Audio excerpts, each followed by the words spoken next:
오랜만에 이 주사파 용어를 또 제가 듣게 되었습니다. 오랜만에 또 위헌적인 발언들을 듣게 되었습니다. 우리나라의 헌법을 무시하고 우리나라의 영토에 불법 점거하고 있는 이런 범죄자 놈들에게 국가 호칭을 부르는 사람이 나왔습니다. 이런 위헌적인 발언한 자에 대해서는 바로 탄핵 심판, 그리고 헌법재판 소원을 걸어버려야 돼. 정동영이 북한에다 대고 조선이라는 호칭을 했다 이거예요. 말이 됩니까 이게? 이게 우리나라의 국민 세금을 받는 사람이 우리나라 국민을 죽이겠다고 난리를 치는 주적 애들한테 국가로서 인정해주는 발언을 했다 이거예요. 이거 빨리 헌법재판소 보내버려야 돼. 정동영이 조선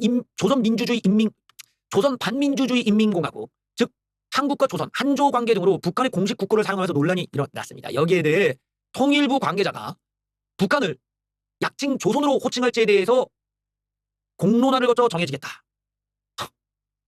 얼탱이가 없죠.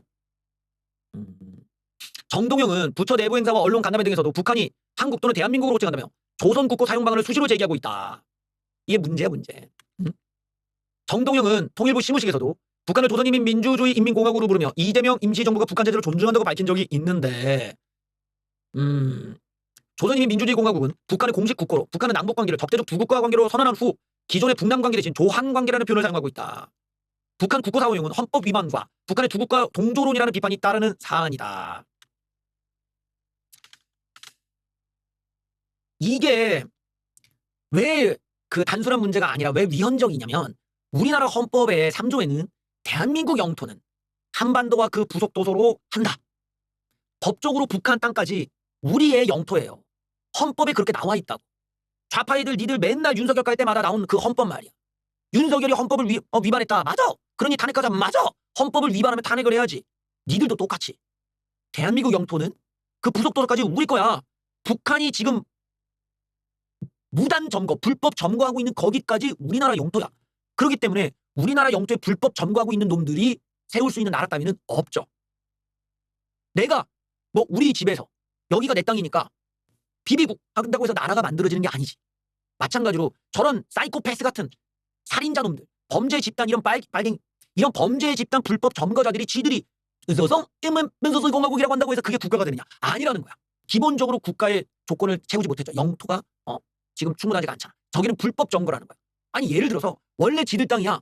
원래 지들 땅에서 지들 했다가 우리가 뺏었다고 하면 말이라도 다른데 그게 아니라 원래 우리 땅이야. 헌법상 우리 땅이야. 그럼 꺼져야 될 거 아니야. 니들 중국으로 가던가 소련으로 니들 좋아하는 중국 가든지 소련으로 가던가 해야 되는 거야. 다 꺼지라고. 그런데 국가로 인정하겠다. 이거는 헌법 3조를 부정하는 거죠. 헌법을 부정했다면 당연히 탄핵당해야지. 당연히 하야를 내려와야죠. 그런 자들에게 우리가 세금을 줘가면서 장관직을 줄 수는 없잖아. 그래서 이건 심각한 위헌적 발언이다. 게다가 북한이 단순히 우리의 영토를 불법 점거한 것이 아니라 그 점거한 것에서 온갖 불법 짓을 하고 있다는 거야. 불법적 무기 개발, 불법적 밀매. 이 한마디로 말하면 한국의 헌법과 한국의 법치에 의해서 얘네들 지도부는 싹 다 범죄 집단이야. 갱스터 집단이지. 아주 지저분한 집단 범죄 집단이야. 그러면 그 범죄자들을 오히려 응징을 해야죠. 체포하고 구속하고 법적 처벌을 해야 돼. 그리고 우리한테 배상까지 우리가 물어야 돼. 범죄니까. 니들이 한국 사람을 사망케 하고 불안하게 하고 악영향을 끼치고 배상을 해야 돼. 우리나라 국민을 죽인 이 범죄자 놈들, 살인자 놈들. 그런데 그런 놈들이 말하는 것대로 그런 놈들이 얘기하는 걸 우리가 쫓아간다고요? 이걸 용납할 수가 없는 거 아닙니까?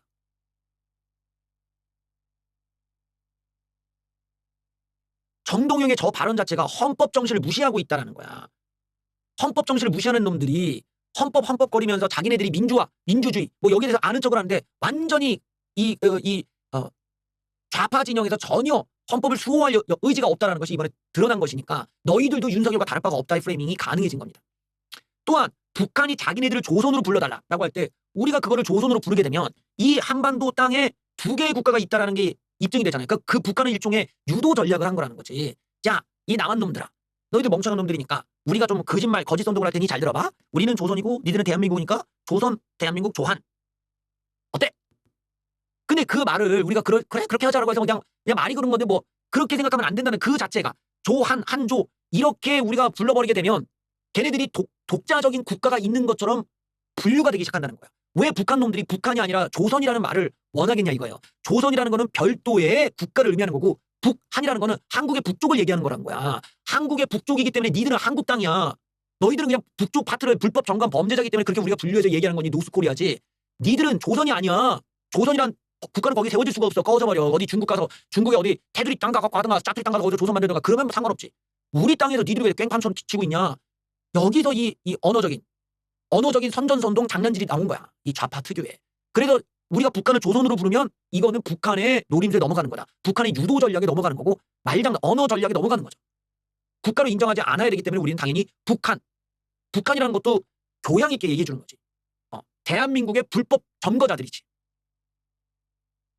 그리고 동시에 우리가 이 대한민국 영토이기 때문에 언젠가는 그 38선 위의 땅은 우리 땅이니까 우리가 소유권을 얘기를 해야 될 거 아니에요. 우파 쪽에서 얘기하는 우리가 거기에 대해서 소유권을 얘기하는 그 무언가 우리는 그걸 통칭으로 뭐라 부르냐면 통일이라고 하는 거야. 이 통일에 대해서도 물론 뭐 시대가 많이 바뀌어서 지금은 젊은 층들이 통일을 거부하지만 그 영토가 우리 땅이라는 점에 대한 통일은 당연히 마음속에 갖고 있겠죠. 그러니까 과거에는 좌빨놈들은 북한의 뭐 이 지도부까지 포함해서 우리 민족이라는 거고 과거에 이제 우리 우파 쪽에 있는 어르신들은 북한의 지도부는 제외하고 북한의 이 핍박받던 인민들은 우리와 같은 민족이라는 생각을 가졌다면 어쨌든 여기서 중요한 건 민족이라는 거야. 우리의 같은 영토에서 같이 자랐던 하나의 민족이기 때문에 통일을 해야 된다고 해서 통일부가 있는 거거든. 그게 좋든 싫든 간에 그 영토는 우리 거니까. 그런데 문제는 걔네들이 두 개의 국가가 된다. 그러면 걔네는 다른 민족이 되는 거잖아요. 그 통일이라는 것도 부정되는 거야. 우리가 할 수 없는 거지. 걔네들은 걔네들의 영토를 차지했고 우리의 영토가 있는데 뭔 통일이야. 그래서 이런 그 별개의 나라로 그냥 이대로 살자. 이 자체가 통일을 부정하고 이 통일을 부정한다는 게 거기는 대한민국의 땅이 아니다가 돼버리기 때문에 북한의 의도, 북한이 불법적으로 점거한 땅을 지들이 합법화시키는 이런 프로파간다에 넘어가는 셈이 되는 거예요. 그래서 우리들은 이걸 받아들일 수가 없는 거지. 그리고 이런 식의 전략 자체가 북한을 대변하는 꼴이 되는 거예요. 우리나라 통일부 장관이 통일을 부정하는 주장을 하는 꼴이 되는 거야. 우리나라 통일부 장관이 북한을 대변하고 북한의 이익을 앞세우고 있다는 거야. 우리나라 통일부 장관이 우리나라 영토를 아무런 대가 없이 북한에게 헌납하자는 주장을 하고 있는 꼴이야. 이런 점에서 비판을 받아 마땅한 거라고. 그리고 가장 중요한 거는 우리나라의 헌법에 의해서 장관이 된 사람이 그 헌법 정신을 부정했다라는 부분에서도 이 비난받을 만한 거죠. 그러면 이런 이야기가 왜 나왔느냐? 이런 용어 자체가 어디서 왔는지를 좀 봐야 돼. 이 용어가 북한을 이런 식으로 말하는 게 과거에 이제 주사파 애들 이런 애들이 북한 체제를 추종하면서 주로 사용하던 어법으로도 보일 수가 있거든요.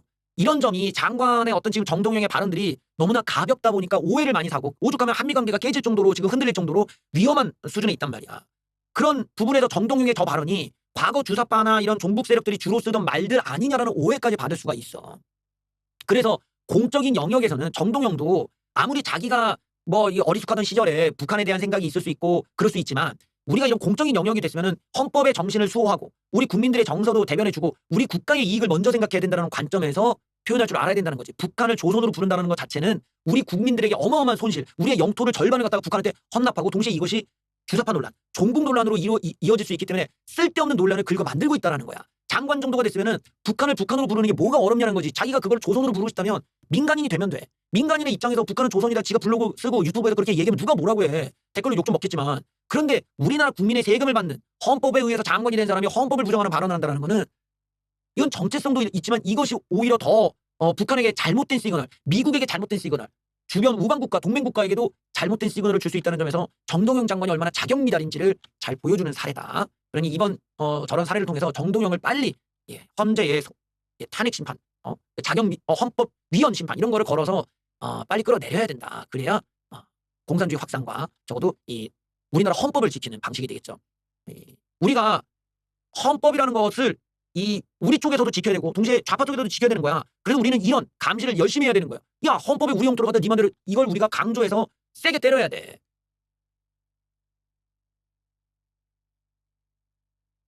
서울시장 후보라는 사람이 민주당 쪽 사람이 나와서 굉장히 기괴한 주장을 했어요. 예.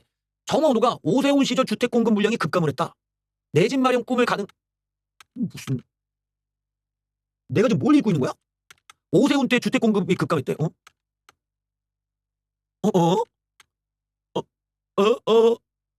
아니 언제 니들이 공급을 좋아했냐? 되게 재밌는 캐릭터네. 정원호가 오세훈이가 서울 아파트 빌라 공급 물량을 오세훈 시절에 많이 줄어들었다가 내 집 마련의 꿈을 꾸기 위해서 공공주택을 대규모로 공급하겠다. 아니 이게 무슨 말 같지도 않은 소리야.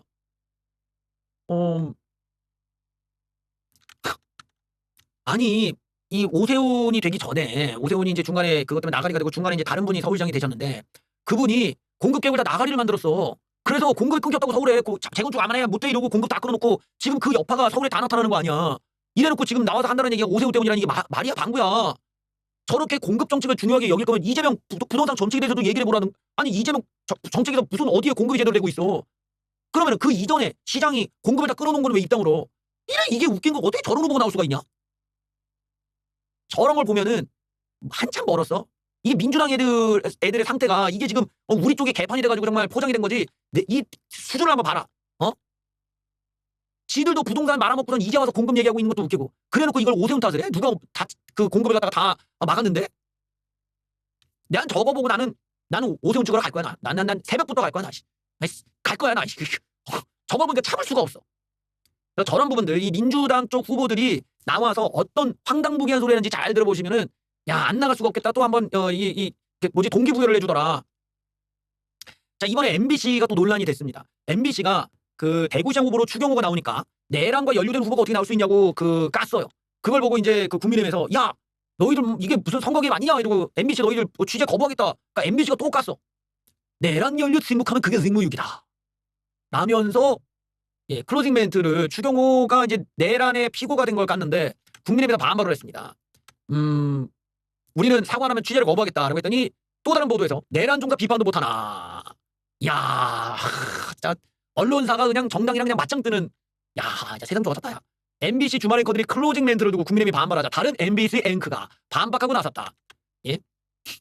근거가 희박한 말만을 근거로 문제 삼는 평론도 많은데 내란 연루 의혹을 받는데도 가만히 있다면 그거야말로 언론의 직무유기 아니냐라면서 팩트를 기반으로 한 비판적 보도를 이유로 공당이 언론의 재갈을 물린다 라고 했습니다. 우리가 이 내란에 연루가 된 사람이 공천을 받았다라는 것이 뭐 어떤 관점에서 충분히 깔 수가 있지.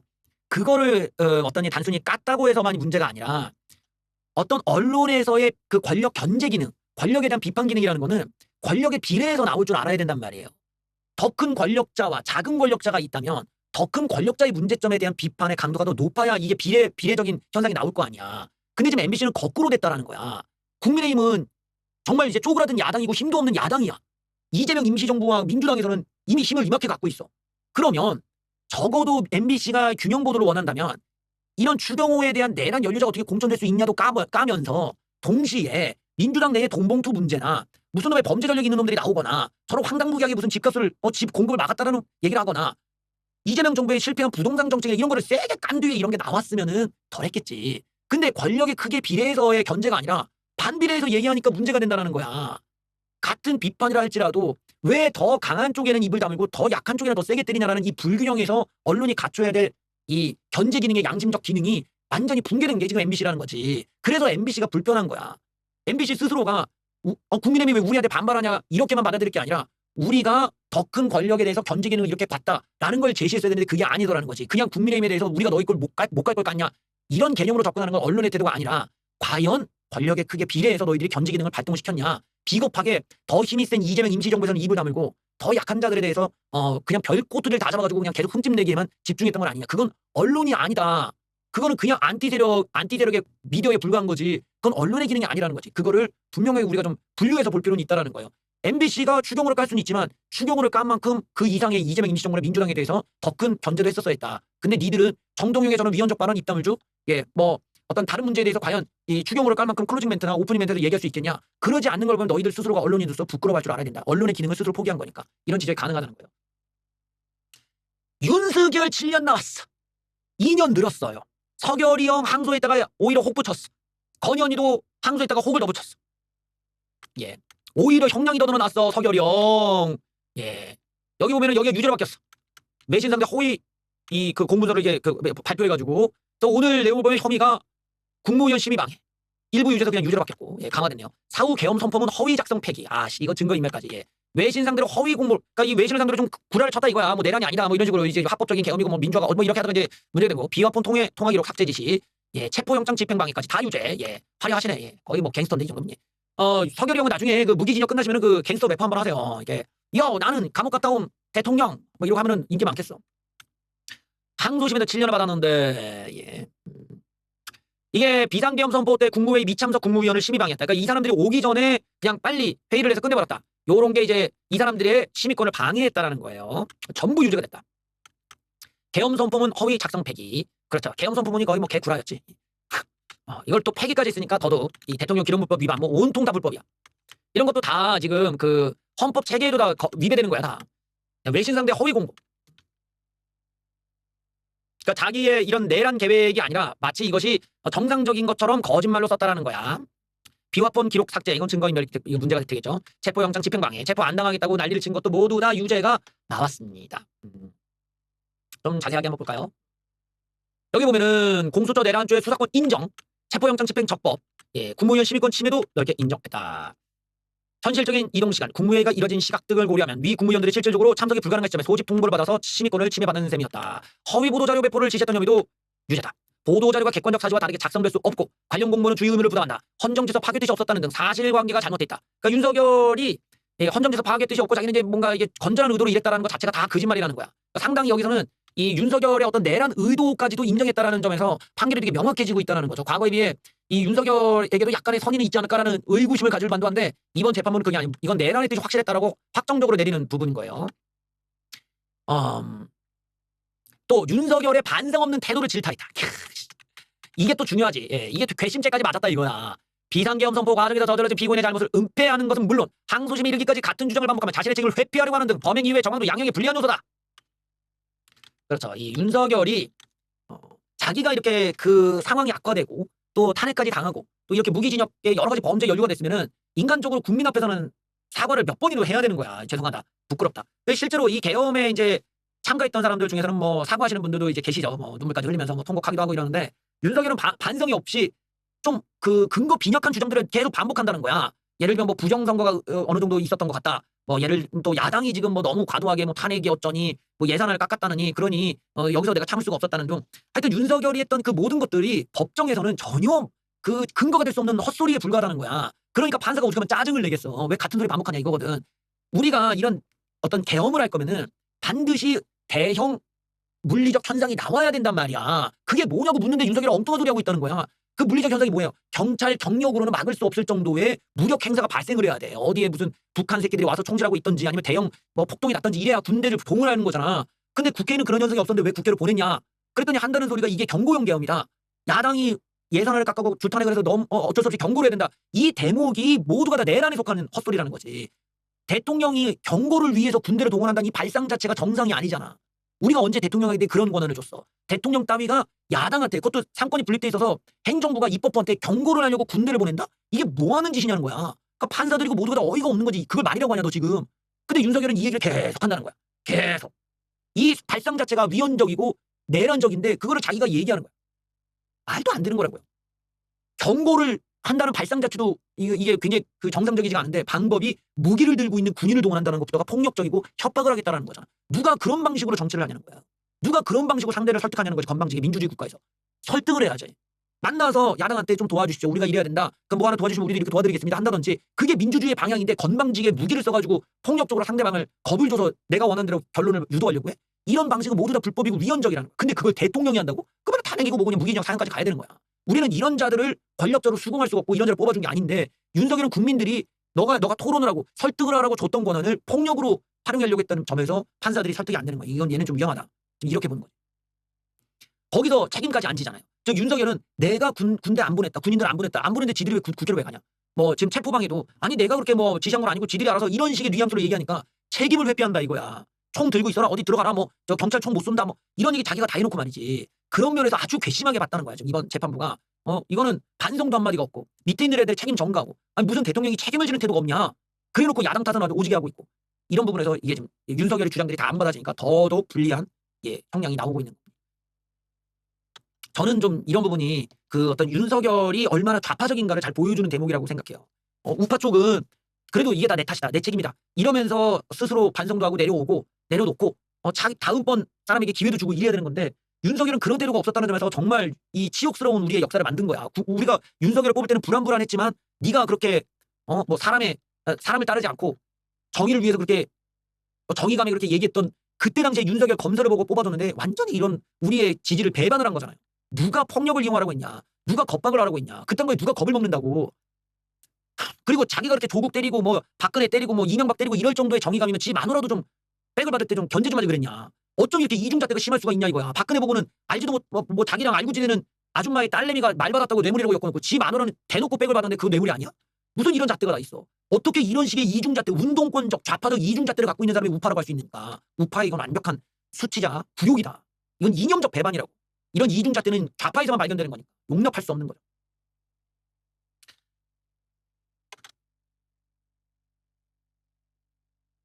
수월신님 감사합니다. 예.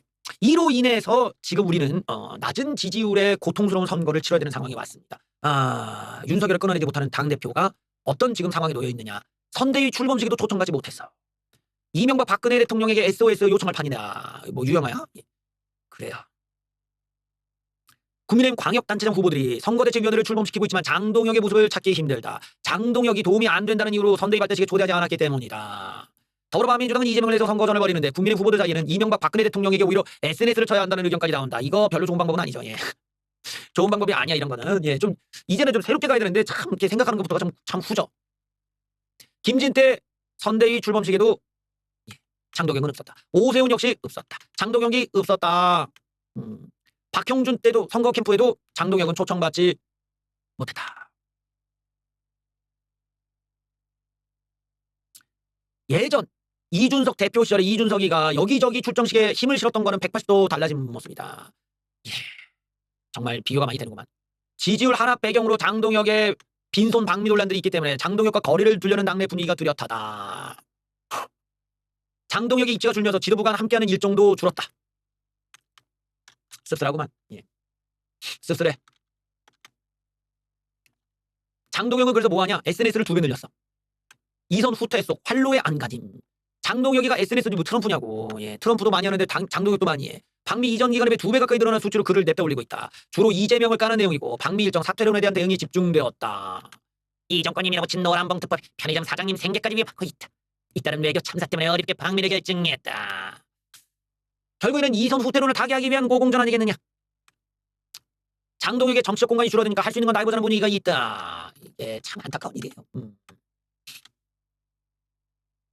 국민의힘의 지금 현재 상황이 이 지방선거에 불리할 수밖에 없는 구도예요. 원래가 이런 그 정치적인 이런 구도를 좀 만들려면, 그러니까 정치적으로 유리한 구도를 만들려면 국민의힘은 정권 심판론을 갖고 와야 돼. 거기에 대한 공감대가 형성돼서 저 봐라 이재명이 나라 망쳤다. 저 인사 봐라 저거 막말하는 인사 봐라. 저 종북 인사다. 뭔가 사람들이 딱 그 용납할 수 없는 어느 지점에서 그렇지 이재명도 좀 혼 좀 나야지 라는 공감대를 형성시켜야 된단 말이에요. 구도상으로. 그게 야당의 뭐 어떤 당연한 프레임이기도 한데 지금 그게 발동을 안 한다 이거예요. 일차적으로 이재명의 지지율이 좀 높게 나오고 있고 동시에 이제 외부적인 위기가 닥쳤잖아요. 유가 상승, 뭐 이란 전쟁으로 인한 한국의 타격 이런 게 지금 실체화돼 있다 보니까 일반 사람들은 국가가 위기에 빠지면 당연히 정부 여당을 지지하게 돼 있단 말이에요. 정부 여당이 잘해주길 바라지 망하길 원하지 않잖아. 그러니까 여기서는 어느 정도 정부 여당에 기대고자 하는 심리가 밑에 깔려 있는 상황에서 야당이 선거를 해야 되니 원래 불리한 선거야. 하지만 여기서라도 최대한 좀 기록을 만들려면은 정책적으로 뭐 어떤 국민들이 가려운 곳을 긁어줄 수 있도록 이런 그 기름값의 문제에서도 타격을 받는 계층들을 대변해서 얘기해 주든지 아주 이런 섬세함을 갖고 정부가 너무 거대한 걸 얘기하려고 할 때 섬세한 걸로 승부를 하든지 아니면 인물이라도 신선한 인물을 갖고 와서 우와 인물 이런 인물이 있었어? 야 이런 인물을 데려왔네 라면서 뭔가 사람들에게 새로운 기대감을 줄 수 있는 신선함을 주든지 이렇게 컨셉이라도 맞아야 된단 말이에요. 근데 국민의힘은 인물들이 다 나왔던 인물들이야. 이제 지루하다고. 언제적 사람들이 또 나오고 또 완전 할아버지야. 할아버지들. 이제 노인들밖에 안 나와. 이 민주당은 새로운 70년대생까지 나와. 막. 개혁신당도 막 젊은 애들 막 내놓잖아. 80년대생 막 나오고. 젊은 사람들이 막 후보에 배치되고 있을 때 국민의힘은 나왔던 사람 또 울고밖에야. 전혀 반전도 신선함도 의외성도 없는 그냥 그대로 현역이 나와버리니까 선거 자체에 재미 요소도 서사도 없다 이거예요. 변수가 없는 거지 변수가. 나왔던 사람 또 뽑아야 되네. 이거밖에 없으니까. 이러니 너무 지루한 선거를 만들었다는 게 문제야. 그런데 이재명 심판론이 나와도 이길까 말까 한 판에 지금 장동혁 심판론이 나오고 있다는 것도 문제야.